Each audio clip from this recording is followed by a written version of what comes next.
시청자 비평플러스에서 YTN을 들여다봅니다. 최근 이른 폭염에 이어 물폭탄 수준의 폭우가 연이어 닥치면서 전국적으로 피해가 극심한 상황입니다. 관련 상황을 YTN은 어떻게 전하고 있는지 오늘 뉴스 리뷰 Y에서 살펴봅니다. 화면 너머의 목소리까지 듣고 답해드립니다. 시청자 톡톡 Y로 도착한 의견들 함께 들어보시죠.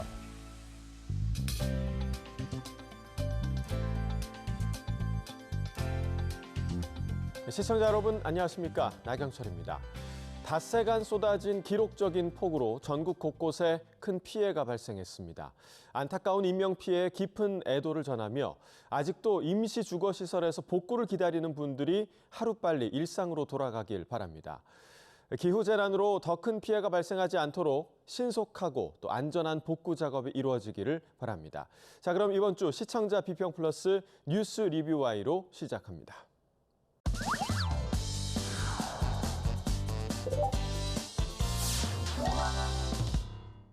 네, 지난 6월은 기상관측 이래 가장 무더운 달로 기록됐습니다. 이때 이른 무더위에 놀랄 새도 없이 국지성 폭우로 곳곳에서 피해가 발생하는가 하면 폭염으로 다시 온열 질환자가 크게 늘고 있는 상황인데요. 극과 극의 날씨가 반복되는 상황, 기후위기로 인한 기후 재난임이 분명하다고 전문가들은 입을 모으고 있습니다. 이러한 상황들은 언론의 보도 방식을 두고 단순한 날씨 전달을 넘어서 기후위기 시대에 걸맞은 보도 자세 전환을 시사하고 있는데요. 자, 그럼 관련 소식을 YTN은 어떻게 전하고 있는지 오늘 뉴스 리뷰 Y에서 살펴보겠습니다. 함께 이야기 나눠주실 두 분을 모셨습니다. 먼저 김은정 시청자 평가원입니다. 이동우 해설위원 실장입니다. 자, 기록적인 폭염과 폭우로 곳곳에서 큰 피해가 났습니다. 기후변화에 따라 재난 상황이 자주 또 크게 발생하면서 재난 대책과 근본적인 점검이 필요하다는 의견이 이어지고 있는 상황인데요. 맞습니다. 최근에 우리나라뿐만 아니라 전 세계적으로 여러 재해와 재난이 속출하고 있습니다. 막강한 자연의 힘에 대응해서 인간이 할 수 있는 일은 우리가 가진 기술을 총동원해서 자료를 분석하고 상황을 알리고 또 위험을 경고해서 피해를 줄이고 되풀이되지 않도록 대비책을 마련하는 일일 텐데요. 어떠한 사안보다 언론의 역할이 중요한 이슈입니다. 네. 방송 심의에 관한 규정에서는 재난 상황에서 방송의 역할을 규정하고 있습니다. 방송 심의에 관한 규정 24조의 2에서는 방송은 재난, 재해, 민방위 사태, 감염병의 발생을 예방하거나 그 피해를 줄이기 위해서 다음 각 호의 사항을 대비해서 정확한 정보를 제공해야 한다. 이렇게 규정하고 있습니다. 재난, 감염병 등의 발생 진행 상황, 기상 상황 및 기상특보 발표 내용, 재난 유형별 국민 행동 요령, 피해를 예방하거나 줄이는 데 필요한 상황, 재난 상황에서 검증된 정보의 신속한 확산이 가능한 공적 매체, 방송은 재난 발생을 예방하거나 그 피해를 줄이기 위해서 사회적 역할을 담당해야 한다는 것입니다. 오늘은 이러한 기준으로 YTN의 최근 집중 호우와 피해 관련 보도들을 살펴봤습니다. 네, 자 하나하나 이제 살펴볼 텐데요. 먼저 저희 뉴스가 계속해서 이제 생방송으로 진행이 되기 때문에 기상 변화가 급변할 경우에 그때마다 이제 속보가 연이어 들어오곤 하는데요. 자, 이번 폭우에도 24시간 보도 전문 채널로서 실시간 현장 소식을 전할 수 있었던 것 같은데, 자 이런 속보들 좀 어떻게 보셨습니까? 말씀해 주신 것처럼 YTN은 24시간 보도 전문 채널로서의 강점을 최대한 살려서 기상 변화 상황과 당국의 발표를 속보로 알리고 또 반복적으로 전달해서 시청자들이 상황을 인지하고 대비할 수 있도록 도왔습니다. 기습호우 예보가 있을 때마다 또 상황이 변화할 때마다 날씨 예보와 관련 보도 횟수를 늘려서 반복적으로 전달했습니다. 밤사이 경기 남부와 충남에 시간당 80mm의 물폭탄이 예보됐다는 속보가 들어와 있습니다. 조금 전까지는 70mm 처음에 속보 전해드렸고요. 그 다음에 95mm 전해드렸고 지금 100mm, 시간당 100mm입니다. 또 갑작스러운 폭우나 침수로 예상치 못한 상황을 맞닥뜨리게 되면 상황에 맞게 빠르게 대처해야 피해를 줄일 수 있습니다. YTN에서는 올여름 장마와 기습호우에 마주하게 될 다양한 상황을 상정하고 또 그 대응 방법을 소개했습니다. 그 중에 눈에 띄는 보도가 있었는데요. 네. 집중호우가 내릴 때 반지하 주택의 침수 위험성과 대피의 어려움을 실험을 통해서 보여준 보도입니다. 반지하로 가정된 실험 세트장에 안전 장비를 착용하고 기자가 직접 침수 시에 직면하게 되는 상황에 대해서 체감하게 해준 보도입니다. 예. 반지하 주택에 빗물이 들이칠 때 탈출이 얼마나 어려워지는지 직접 한번 실험해봤습니다.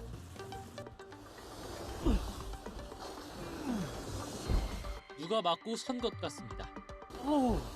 정말 힘드네요, 이게. 무릎 정도까지만 와도 탈출은 쉽지 않을 것 같습니다. 지하 구조물 안에서 배수구가 조금이라도 원류한다면 그때 바로 지하를 나오셔서 지상 높은 곳으로 대피하시는 게 좋습니다. 이 보도 말미에는 반지하 거주자 중에는 고령자나 1인 가구가 많아서 위험 상황을 빨리 알고 대응하기 쉽지 않다는 점도 지적했습니다.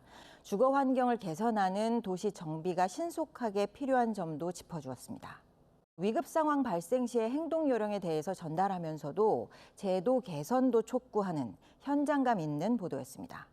시간당 강수량에 따라서 시민들이 맞닥뜨리게 될 상황을 체감할 수 있도록 하면서 상황별 행동 요령을 제시한 보도도 있었습니다.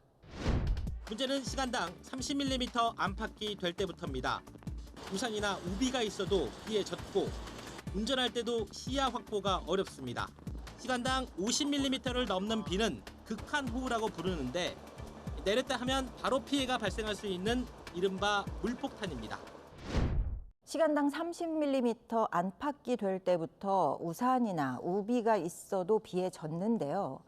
운전할 때도 시야 확보가 어려워지는 상황을 시각적으로 전달했습니다.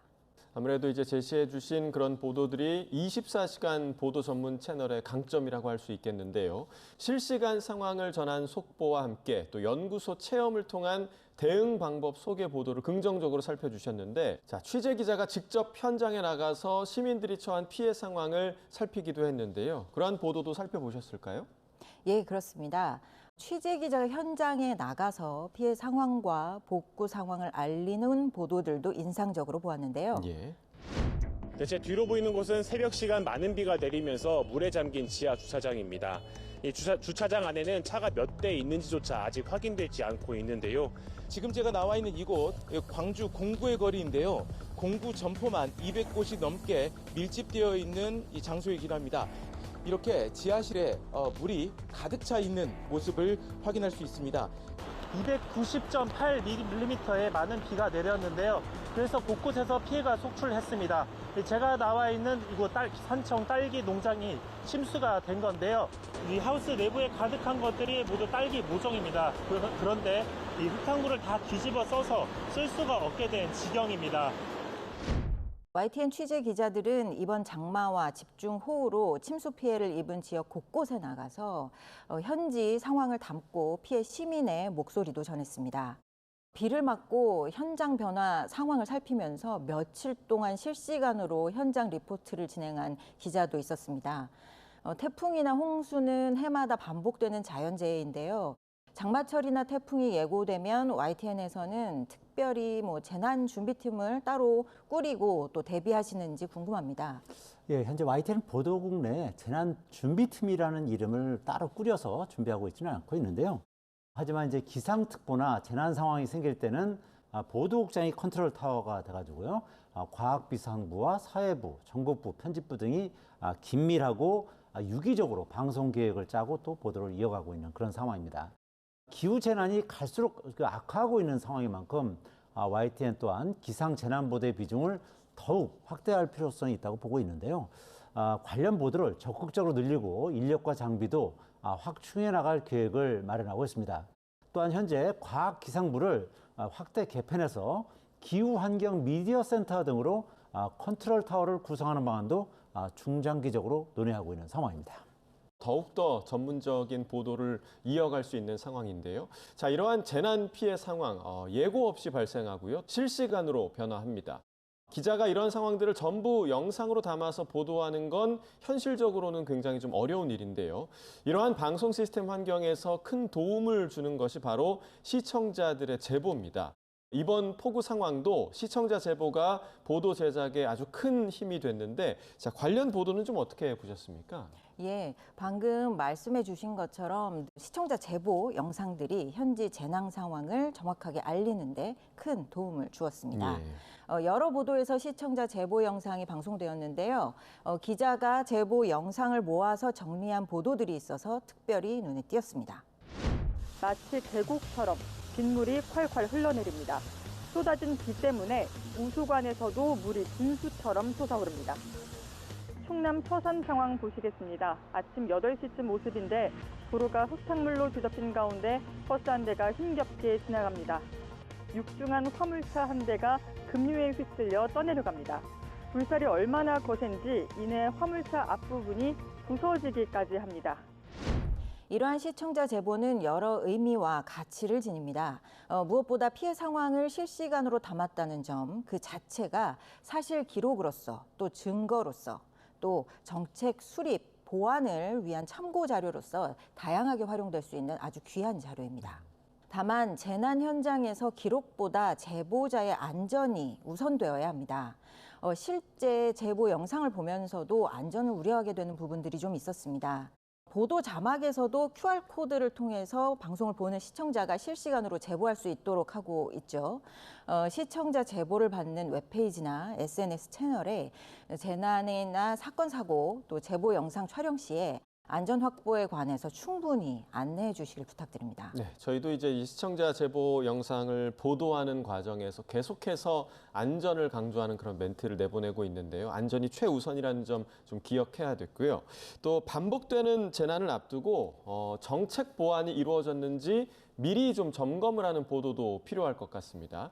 국민 안전과 직결된 부분이기 때문에 더 예의주시할 수밖에 없는데요. 자, 그런 부분들을 YTN이 잘 해내고 있는지 궁금합니다. 어떻게 좀 보셨습니까? 예, 맞습니다. 재난 발생 이후에 정책 대응이 더욱 중요한데요.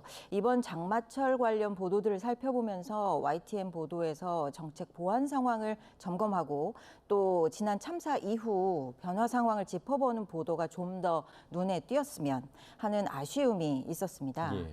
예를 들면 2023년 오송 참사 이후에 전국 지하차도 침수 대비 현황은 어떤지, 또 역류된 하수에 맨홀 뚜껑이 열려서 어린이가 빠져서 사망한 사고가 있었죠.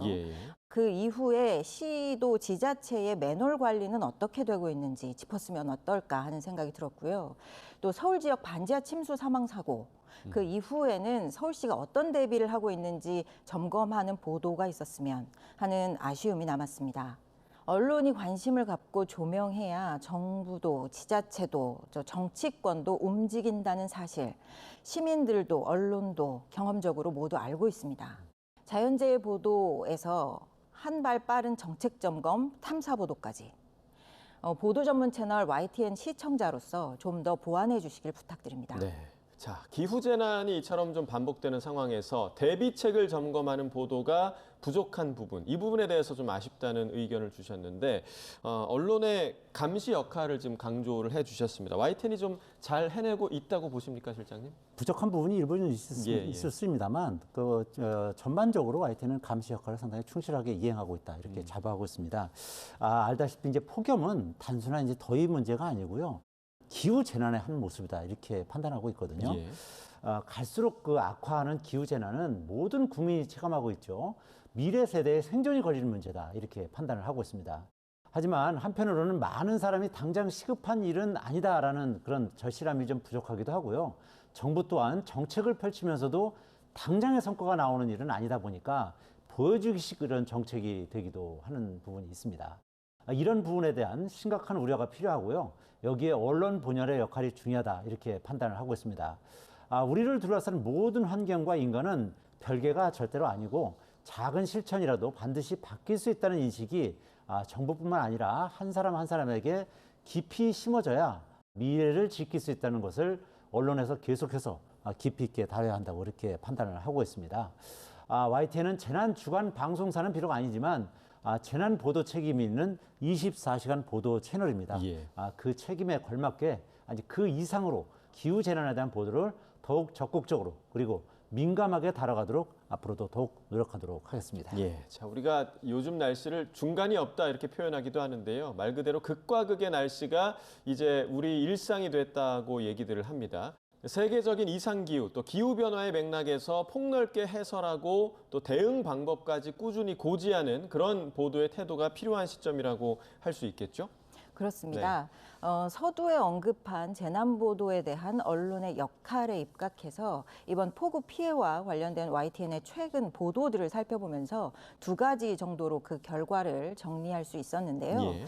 먼저 YTN 보도가 실시간 기상 상황과 위험 상황 그리고 행동 요령에 대해서 정보 전달 기능에 대해서는 충실하게 수행하고 있다. 이렇게 봤습니다. 그런데 다만 이상기후나 기후 변화의 관점에서의 분석과 대책 마련을 위한 의제 설정 면에서는 좀 아쉽다.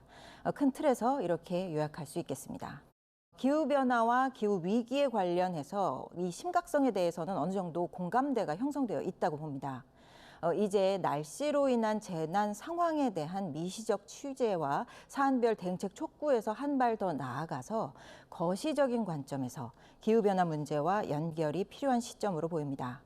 YTN에서 환경과 기후 의제를 제기하고 이끌어갈 수 있는 기획 보도를 마련해 주시면 어떨까 하는 바람을 가져봅니다. 우리 일상에서 가까이에서 발생을 하는 자연재해가 결코 일시적인 현상이 아님을 모두 인지해야 할 때인 것 같고요. 기후위기에 대한 경각심을 높이고 또 실질적인 대응책 마련을 촉구하는 언론의 역할을 기대해 보도록 하겠습니다.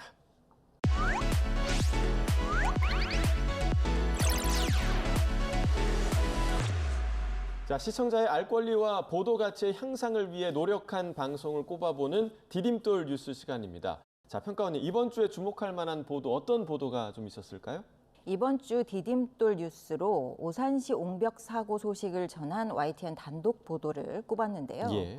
7월 16일 큰 비가 내린 경기 오산시에서는 옹벽이 무너지는 사고가 있었습니다. 당시 옹벽이 무너지면서 차량 2대가 매몰됐다는 신고가 접수됐는데요. 40대 운전자 1명이 사망한 안타까운 사고였습니다. YTN은 사고 당일 사건 현장에 출동해서 현장 소식을 전했고요. 이후 후속 취재를 통해서 사고 당시 상황 영상을 확보하고 또 원인을 추론할 수 있는 단독 보도들을 이어갔습니다. 특히 7월 21일 단독 보도에서는 사고가 발생한 이 옹벽에 이미 수년 전부터 붕괴 전조 증상이 있었을 가능성에 대해서 짚고 있습니다. 이 보도에서는 한 인터넷 포털 지도 사이트에서 촬영한 사고 지점 사진을 2013년 시점부터 모아서 분석했는데요. 전문가는 이 사진을 보고 상당히 오랜 시간 물이 새어나왔을 가능성이 있다고 지적했습니다. 이 보도는 향후 진행될 사고 진상조사에도 좋은 참고 자료가 될 것으로 보입니다. 사고의 원인을 찾고 책임 규명을 촉구하는 좋은 취재 보도로 보입니다. 다만 YTN에서 이 사안에 대한 일련의 단독 취재 보도를 이어가는 중에 한 가지 우려되는 부분이 있었는데요. 예. 관련 보도에서 옹벽이 무너지면서 차량을 덮치는 장면을 지속적으로 반복 재생하고 있다는 점입니다. 이 장면은 사망자가 발생한 사고 장면입니다. 유가족들과 사고를 목격하고 충격을 받은 지역 주민들도 고려해야 하고요. 향후 이 사안에 대한 후속 보도는 계속되어야 한다고 봅니다. YTN이 진상규명과 재발방지 대책 수립까지 단독 취재 보도를 이어가 주셨으면 하는 바람도 있고요. 다만 이 부분만 고려해서 사고 영상 사용에는 신중해 주셨으면 좋겠습니다. 네. 자, 향후에 이 사고에 대한 진상조사의 참고 자료로 쓰일 가능성이 있는 만큼 중요한 정보가 저희 단독 취재로 보도가 됐는데 여기에 재난 보도 시 주의점까지 덧붙여서 말씀을 해주셨습니다. 이 사고 책임 규명을 촉구하는 데 큰 도움이 됐으면 좋겠는데요. 자, 그 취재기를 지금 바로 들어보겠습니다. 작년에도 여기서 물이 새고 있었다라고 하면서 네이버 지도 로드뷰 사진을 동네 주민분이 보여주신 거죠. 배수시설이 정상적으로 돼 있다면 여기가 아니라 배수시설을 통해 물이 흘러나가야 될 건데 왜 여기로 물이 이렇게 계속 새나오고 있는 걸까? 라는 생각이 들었고 이게 작년 사진뿐만 아니라 더 옛날 사진도 있을 것 같은데 한번 쭉 확인해 보자. 2013년에도 이미 비슷한 자국이 있었고 가면 갈수록 그 자국이 조금씩 더 진해지는 것 같은 그런 모습을 확인을 했고 교수님들께 지금 이 틈새에서 계속 물이 새고 있다. 이게 배수가 정상적으로 되고 있어도 이렇게 셀 수 있느냐? 이런 질문을 드리면서 조금씩 더 구체화해 나갔던 그런 상황이었습니다. 물론 이제 국토부와 경찰의 조사와 수사는 별개로 가는 거지만 이게 언론에서 문제 제기를 해주면 이제 도움이 될 수 있기 때문에 저희도 경찰, 국토부와 발맞춰가면서 동시에 추가적으로 저희가 할 수 있는 일을 계속해 나가려고 합니다. 자, 그럼 오늘 뉴스 리뷰와의 마무리해 보겠습니다. 두 분 오늘 말씀 잘 들었습니다. 고맙습니다.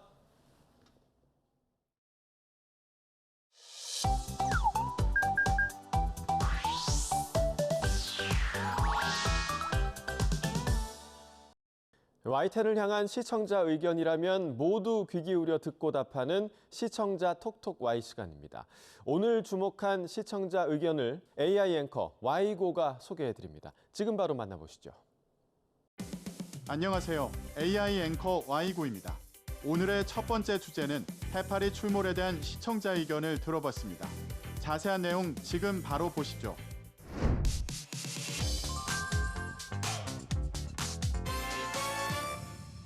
요즘 경남 남해안 멸치 조업장에서는 멸치 대신 해파리가 잡혀 올라오고 있습니다.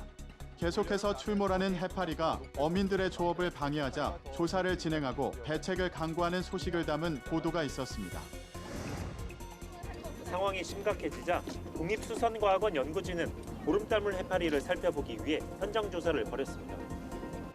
인공 구조물도 많고 적당한 수온에 먹이량도 많다 보니 해파리 생활사 단계에서 폴립이 부착할 수 있는 서식 공간이 굉장히 많은 것이 특징이기 때문에 대량 발생하는 경향이 있습니다. 더 큰 걱정은 올여름 남해 수온이 평년보다 높을 것으로 전망된다는 점입니다. 해파리 출몰에 대한 조사 결과를 알리고 앞으로 더 늘어날 수 있음을 알려 당분간 피해가 불가피함을 전한 보도였는데요. 남해안 멸치 조업장에서 보름달물 해파리가 대량 출몰한 소식을 전했는데 정부나 관계기관의 대응책은 어떤 것들이 있는지 궁금증이 남았다는 시청자 의견이 있었습니다. 시청자 톡톡아이에서 해파리 출몰에 대한 정부 대응을 알아봤습니다. 보도에서처럼 해파리 대량 발생은 여름철 연안에서 반복적으로 발생하며 어업 활동을 저해하고 해양 생태계에도 영향을 주는 주요 유해생물 현상으로 정부는 관련 해역에 대해 단계별 경보 체계를 운영 중입니다. 해파리 대량 발생 위기 경보 주의 단계가 발령되면 정부와 지자체는 해파리 특보가 발표된 해역에 예찰을 강화하고 해파리 초동 제거 및 어업인 예방 교육과 홍보를 실시합니다. 해양수산부는 해파리 상황실을 운영하고 지자체는 종합상황실 운영을 통해 주기적으로 상황을 모니터링하는 등 피해 최소화에 최선을 다하는데요. 또한 해양수산부는 지난 6월 전남 고흥군 등량만 일대에서 전라남도, 고흥군 지역 법인 등이 참여한 가운데 2025년 해파리 대량 발생 재난 대비 민관 합동훈련을 실시했습니다. 이번 훈련은 2024년 개정된 재난안전법 시행령에 따라 해파리 대량 발생이 새롭게 자연재난에 포함된 이후 첫 공식 대응 훈련이었는데요. 훈련에는 총지휘선, 예찰선 등 10척의 선박을 투입해 예찰 활동을 통한 해파리 개체수 및 크기 확인, 분쇄기를 장착한 정화선을 통한 포획 해파리 처리, 절단망을 설치한 어선을 이용한 해파리 제거 작업 등을 실시했다고 합니다. 해수부는 이번 훈련 결과를 분석한 뒤 대응 절차와 장비 운용 등의 개선 필요사항을 검토해 향후 훈련과 실전 대응에 반영할 방침인데요. 향후에도 예찰 강화와 장비 예산 지원을 통해 해양 생태계와 어업 피해 최소화를 위해 적극적으로 대응해 나가겠다고 밝혔습니다. 다음으로 시청자 톡톡아의 두 번째 주제는 중증 열성열소 판감 소증후군에 대한 시청자 의견을 들어봤습니다. 어떤 내용을 담고 있는지 이어서 확인해 보시죠.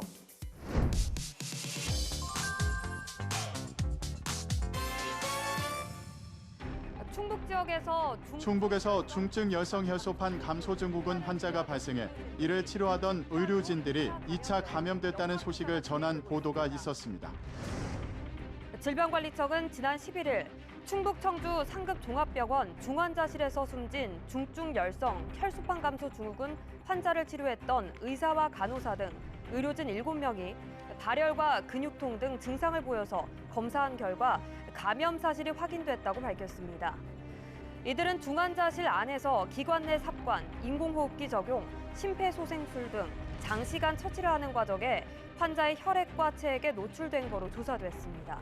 의료진들이 집단으로 2차 감염된 과정과 현재 상태를 전하고 역학조사가 진행 중임을 알린 보도였는데요. 중증 여성 혈소판 감소 증후군 환자를 진료하던 의료진이 2차 감염된 소식을 전했는데 생소한 질병이라 간단하게라도 질병에 대한 정보를 준다면 뉴스를 이해하는 데 도움이 될 것 같다는 시청자 의견이 있었습니다. 시청자 톡톡아이에서 중증 여성 혈소판 감소 증후군 SFTS에 대해 알아봤습니다. 중증 여성 혈소판 감소 증후군 SFTS는 바이러스를 보유한 진드기인 작은 소피참 진드기에 물린 후 5일에서 14일의 잠복기를 지나고 열, 설사, 근육통 등의 증상이 나타나는 질병입니다. 중증으로 진행될 경우 치명률이 약 12에서 47%로 높으며 주로 4월부터 11월 중에 환자가 발생하는데요. SFTS는 치료제나 백신이 없어 진드기에 물리지 않는 것이 최선의 예방법입니다.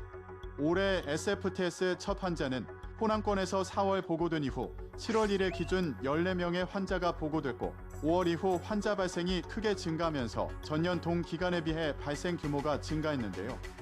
지난해 호남권에서 발생한 SFTS 환자 29명의 감염 위험 요인 분석 결과 모두 풀이 무성한 환경과의 접촉력이 있는 것으로 분석됐는데요.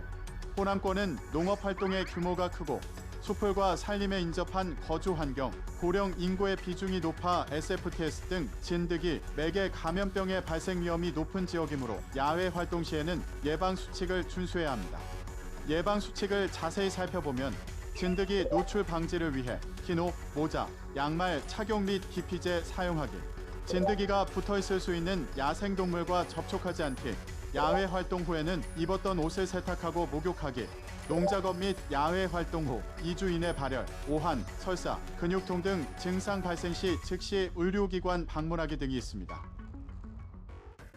마지막으로 오늘 시청자 톡톡아의 세 번째 주제는 모기 방제에 대한 시청자 의견을 들어봤습니다. 이어지는 내용도 지금 바로 만나보시죠.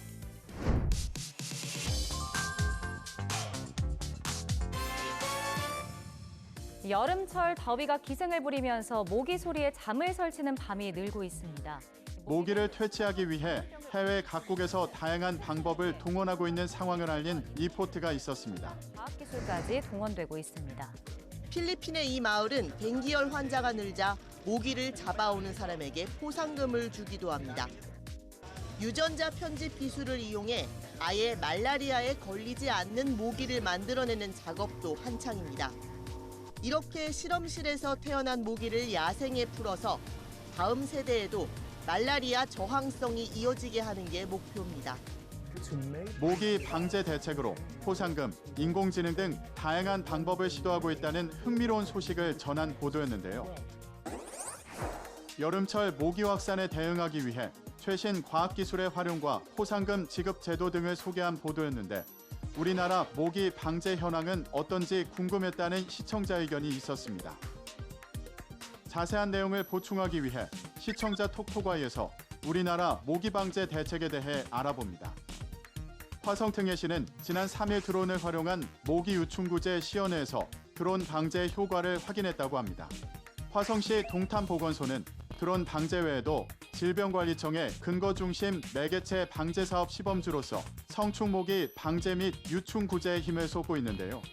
시는 현재 도심 내 공원 9곳에 원격 모기 장치를 설치해 모기 발생 현황을 실시간으로 수집하고 이를 기반으로 방제 여부를 결정하는 과학적 대응 체계를 운영 중입니다. 특히 동탄호수공원에는 전국 5개 도시에서만 시범 운영 중인 인공지능 원격 모기 장치를 도입해 모기 개체수 측정뿐 아니라 5종의 모기 분류 기능까지 갖췄는데요. 시는 이 장치를 통해 기후 변화에 따른 모기 종별 밀도 변화와 감염병 발생 가능성까지 예측하고 있다고 합니다. 또한 안산시는 올해 근거 중심 매개체 방제 사업의 일환으로 지역 맞춤형 방제 활동을 지속 추진하는데요. 방제 실행력을 강화하기 위한 방역 전문가의 현장 맞춤형 컨설팅을 통해 유충 서식지 확인, 장비 운용 상태 점검, 핵심 방제 지점 분석 등 현장 중심의 개선 방향과 전략 제시 및 토의 시간을 진행했다고 합니다. 그리고 방제 질의 정보 시스템과 연계해 근거 중심의 정밀 방역 체계를 구축하고 수집된 자료를 기반으로 자문을 통해 방역 효율을 높여간다는 계획이라고 합니다. YTN 방송의 부족한 부분을 채우는 시청자 톡 토과의 시간. 다음 주도 다양한 시청자 의견과 함께 돌아오겠습니다.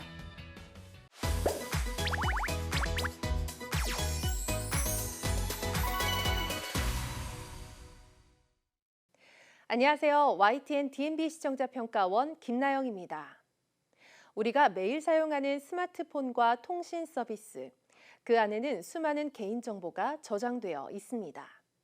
그런데 이 정보들이 한순간에 해킹으로 유출된다면 어떤 일이 벌어질까요?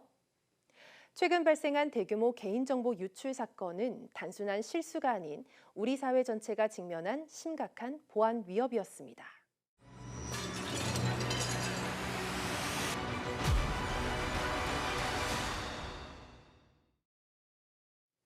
이번 주 팩트 추적은 우리나라 통신 역사상 최악의 보안 사고라는 표현으로 방송을 시작해 시청자들에게 강한 경각심을 일깨워 주었습니다. SK텔레콤에서 무려 2,700만 건의 정보가 유출되었다는 사실만으로도 그 충격은 상당했는데요. 방송 초반에는 유심히 단순한 통신 칩이 아니라 사실상 디지털 신분증에 가까운 장치라는 점을 짚으며 그 중요성을 다시금 상기시켰습니다. 대리점 앞에 줄을 선 이용자들과 그들의 불안한 목소리는 단순한 숫자 이상의 현실적인 공포를 생생히 보여주었습니다. 이 사건을 한 기업의 문제로만 국한하지 않고 우리 사회 전체의 사이버 보안 문제로 확대해 접근한 시각도 인상 깊었습니다. 프로그램은 통신 3사의 유출 이력과 최근 4개월간 1,100만 건 이상 유출된 개인정보 사례를 통해 해킹이 얼마나 일상화되어 있는지도 조명했는데요. 다만 SK텔레콤의 구체적인 책임이나 대응에 대한 비판이 다소 부족했던 점은 아쉬움으로 남았습니다. 해킹 수법을 직접 시연하는 장면은 누구에게나 일어날 수 있는 일이라는 메시지를 효과적으로 전달했고, 다크웹에서 국내 개인정보가 실제로 거래되는 모습은 사이버 위협이 현실이라는 점을 생생히 체감하게 했습니다. 또한 정부의 정보조회 서비스 관련 안내는 실질적으로 큰 도움이 되었습니다. 마지막으로 보안에 대한 투자가 미흡하고 정보보호 인력이 대부분 외주에 의존하는 현실도 짚으며 제도적 문제를 꼼꼼히 드러냈습니다. YTN 탐사보도 프로그램 팩트 추적에서는 사이버 보안이라는 어려운 주제를 공익적 시선으로 균형 있게 풀어내며 제도 개선과 사회적 논의의 필요성을 함께 제시한 의미 있는 보도였습니다. 앞으로도 이러한 탐사보도가 꾸준히 이어지길 기대하며 시청자 여러분도 정보는 곧 나 자신을 지키는 수단이라는 인식을 갖고 보안 문제에 대한 관심을 지속해 주시면 좋을 것 같습니다.